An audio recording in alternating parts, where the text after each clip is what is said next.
बताना। और किसी को पता हो कि ये रह नहीं सकती बताए बिना, ये रह नहीं सकते, तो कहने में क्या आता है, बहन जी इनको मत बताओ, इनके पेट में ना पचने की ये बात है ना। तो बात पेट में रहती है, दिमाग में रहती है, कहाँ रहते हैं? दिमाग में। लेकिन कहने में क्या आता है? पेट में। तो यादव कौन है? यादव है वैज्ञानिक, दूसरे देश के दो लोग हैं, है ना। वो अपने दिमाग से क्या निकाल रहे हैं? मिसाइल अर्थात मिसाइल। तो वो पेट से निकल रही है, दिमाग से निकल रही है? दिमाग से निकल रही है। उसी से क्या होगा? अपने ही कुल का विनाश कर रहे, एक दूसरे के देश में छोड़ रहे हैं। तो ये तीन सेनाएं उस समय बताई, जो आज हमें ये तीनों सेनाएं दिखाई दे रही हैं। उस समय राज्य किसका दिखाया? धृतराज, जो नेत्रहीन थे, क्या राज्य चलाएंगे? आज भी राज्य अगर हम देखें तो किसका राज्य है? भ्रष्ट राज्य। वो नाम रख दिया उन्होंने भ्रष्ट, है वास्तव में भ्रष्ट। कैसे भ्रष्ट राज्य? आप सब न्याय लेने के लिए कहाँ पहुंचते हैं?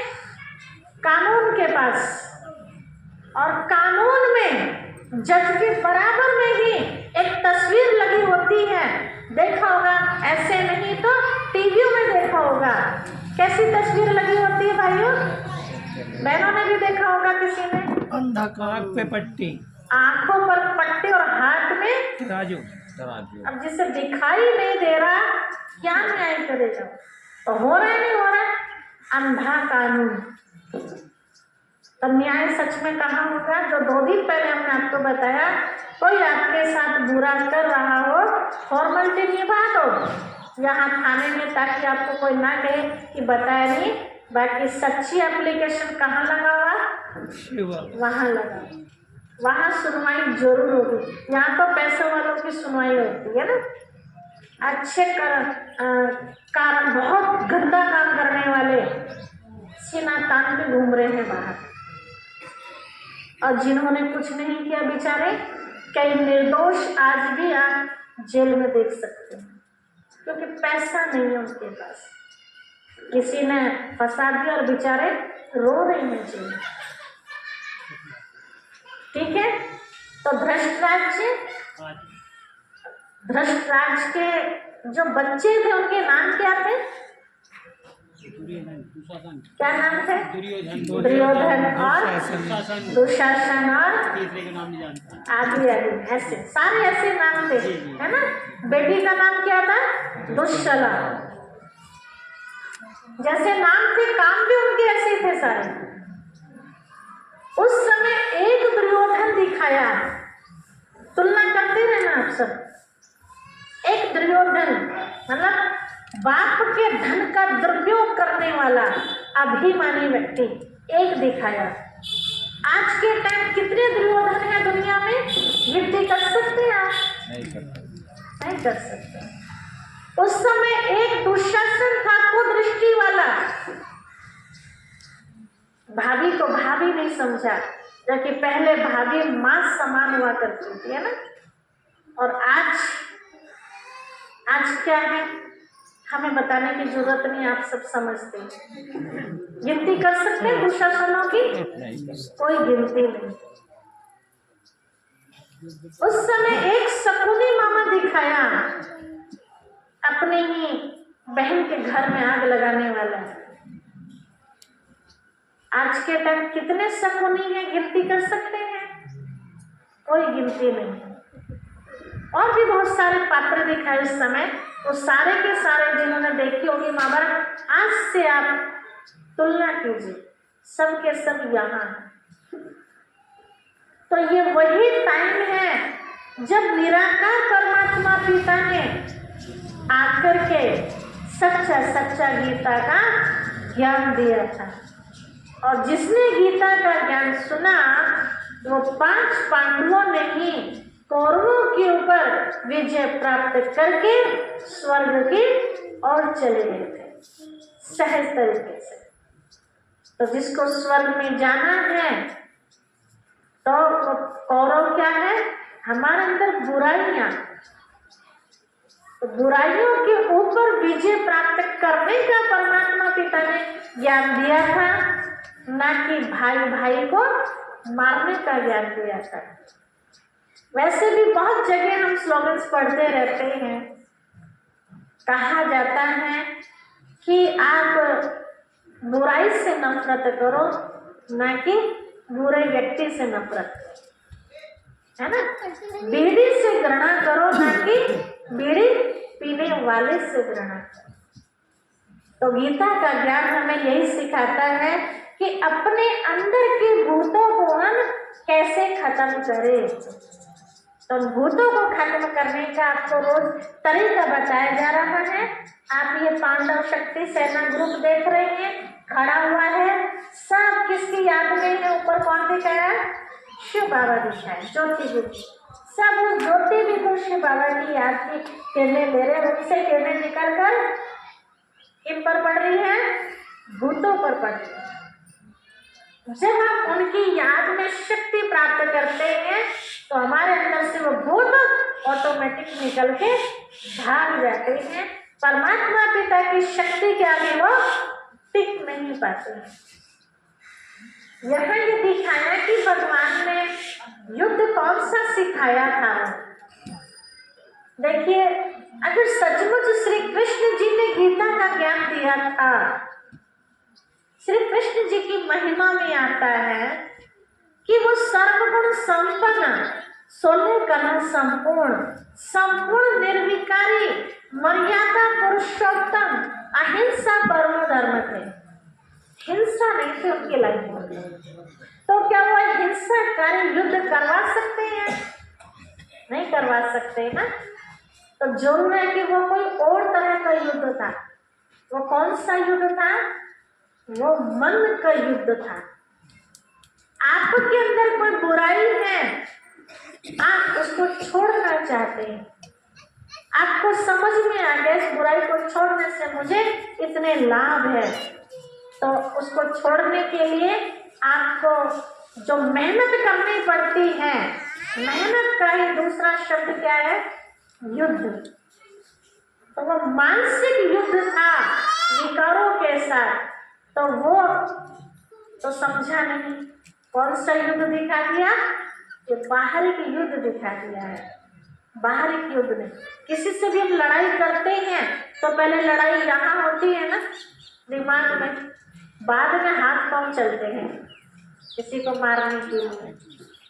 तो मानसिक, जिसको कहा अहिंसक युद्ध सिखाया था, हिंसाकारी युद्ध नहीं सिखाया था।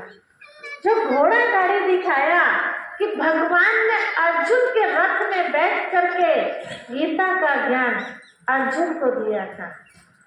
तो भगवान निराकार है तो उसे घोड़े गाड़ी की जरूरत है? कोई जरूरत नहीं है। अब निराकार है तो बोलने की इस शरीर की जरूरत जरूर है। इसलिए गीता में बहुत अच्छे शब्दों में कहा गया है कि मैं साधारण बूढ़े वृद्ध तन में आता हूँ। मैं साधारण और बूढ़े मनुष्य में आता हूँ। मुझे फोटो में कोई और कोई में भी कोई पहचानते हैं, मूढ़मती लोग मुझे नहीं पहचानते। ये गीता के वाक्य है। तो फोटो में कोई, मतलब दुनिया इतनी बड़ी है, क्या सभी पहचानते हैं परमात्मा को? आप सबको पहचान दी जा रही है तो आप सब भी नंबरवारी उसकी पहचान ले पा रहे हैं, है ना।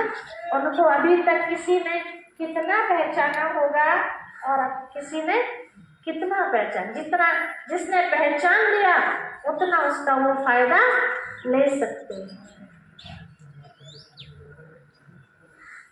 ठीक है। तो वो निराकार परमात्मा फिर कौन से रथ में बैठ के ज्ञान देते?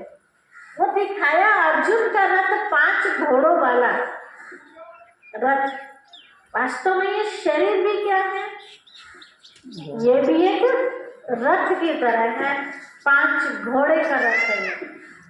आँख, मुख, नाक, हाथ और पैर, 5 घोड़े हैं ना, इनसे मिलाकर के ये रथ। इसके अंदर रथवान कौन है? आत्मा। तो इस रथ में, मतलब मेरे रथ में नहीं, किसी और के रथ में जो परमात्मा ने प्रवेश किया। वो साधारण बूढ़ा रथ कौन सा था? 4 दिन पहले मैंने आपको चित्र दिखाया था, त्रिमूर्ति वाला, ब्रह्मा, विष्णु और महेश का। तो ब्रह्मा जी के तन में वो प्रवेश करके अपनी बात हम बच्चों से करते हैं, हमें सुखी बनने का ज्ञान देते हैं। इसी को गीता का ज्ञान कहा जाता है। ठीक है, तो घोड़े गाड़ी के रथ में बैठ के नहीं, बल्कि शरीर रूपी रथ में बैठ करके परमात्मा पिता ने गीता का ज्ञान दिया था। और एक अर्जुन को नहीं दिया था, ये भी हम सब समझ लें। गीता में एक लाइन और बहुत अच्छी कही है, जो ओटे सो अर्जुन, मतलब जो भी गीता के ज्ञान को जीवन में अर्जित कर ले वही अर्जुन। तो हम सब अर्जुन नहीं बन सकते क्या? नहीं बन सकते क्या? अर्जित मतलब धारण करने वाला। तो कौन बनेगा अर्जुन? हाथ खड़ा करो। समझ में आ रही बात? फिर हाथ खड़े नहीं हो रहे, अर्जुन नहीं बनना है। करो बेधड़क होकर करो। दीदी दोबारा बोले आप। अच्छा, अर्जुन किसको कहा गया है? जिसने गीता के ज्ञान को सही तरीके से अर्जित कर लिया, प्राप्त कर लिया, ग्रहण कर लिया, प्रैक्टिकल लाइफ में उतार लिया। इसलिए 5 पांडवों में से आपने देखा कि सबसे ज्यादा प्रेम श्री कृष्ण जी किसको करते थे? अर्जुन को करते। क्यों करते थे? अर्जुन कभी कोई बात को टालते नहीं। ठीक है, तो वो हम नहीं बन सकते क्या? बन सकते हैं। फिर उधर दिखाया है महाभारत में एक बहुत अच्छा सीन। जिस समय गीता का ज्ञान दिया जा रहा था, माता इधर ध्यान देगी, आपको पानी पीना आपके पास पहुंच जाएगा। जिस समय गीता का ज्ञान दिया जा रहा था, तो पार्टी सामने थी, अर्जुन वाली और उधर दुर्योधन वाली। उधर भीष्म पितामह जी खड़े थे, देख रहे थे ये दृश्य। युद्ध होते होते रुक गया। समय की गति को भगवान ने रोक के अर्जुन को ये पाठ पढ़ाया। क्यों गीता का ज्ञान देना पड़ गया उस समय? पहले भी तो दे सकते थे ना, बाद में भी दे सकते थे, उसी समय क्यों दिया? आप विचार करो, आपके सामने कोई दुश्मन खड़ा हो एकदम, और उस समय आपको कोई समझाने लगे, तो दुश्मन को पूरा मौका मिलेगा या नहीं मिलेगा? मिलेगा ना। तो फिर वो कैसा समय था जो कोई बात भी ना कर सका? तो सबकी बुद्धि कैसी हो गई थी? सबकी बुद्धि कैसी हो गई थी इस समय? समझ नहीं आ रहा था हमको क्या करें। तो किसकी कमाल थी वो? किसकी कमाल थी? समय की गति को रोक दिया। लेकिन उसमें महारथी खड़े थे जो दृश्य को देख पा रहे। कौन थे वो? भीष्म पितामह जी। लेकिन दुर्भाग्यवश सुन नहीं पा रहे। क्यों नहीं सुन पा रहे थे? क्यों नहीं सुन पा रहे थे? अधर्म का साथ दे। उन्हें प्रभु से प्रार्थना की थी कि हे प्रभु, इस समय अगर एक शब्द भी केशव के मुख से जो निकल रहा है, वो एक शब्द भी अगर मेरे कानों में पड़ गया, तो मैं अनेक जन्मों का ऋणी बन जाऊंगा। वैसे भगवान का ज्ञान भी किसको नहीं सुनने को मिलता है?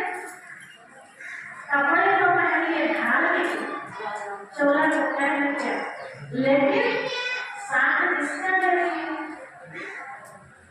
अधर्म का साथ, है ना? ऐसे बहुत देखते हैं ना प्रैक्टिकल जीवन में। तो आप सब बहुत भाग्यशाली हैं, भगवान की सच्ची गीता सुनने को मिल रही। तो गीता का ज्ञान शिव बाबा ने दिया था, ना कि श्री कृष्ण जी ने दिया था। श्री कृष्ण जी ने तो गीता का ज्ञान सुना था और सुन करके फिर अपने विषय विकारों के ऊपर विजय प्राप्त करके उन्होंने वो पढ़ पाया था। गीता ज्ञान क्या है? एक पढ़ाई है। संसार में हम सब देखेंगे 3 तरह की पढ़ाई होती है। एक भौतिक पढ़ाई, जो हम सब स्कूल कॉलेज में पढ़ाई करते हैं, इससे भौतिक जगत की नॉलेज मिलती है कि हमारा भारत देश कितना बड़ा, अमेरिका कहाँ, लंदन कहाँ, अफ्रीका कहाँ, आदि है।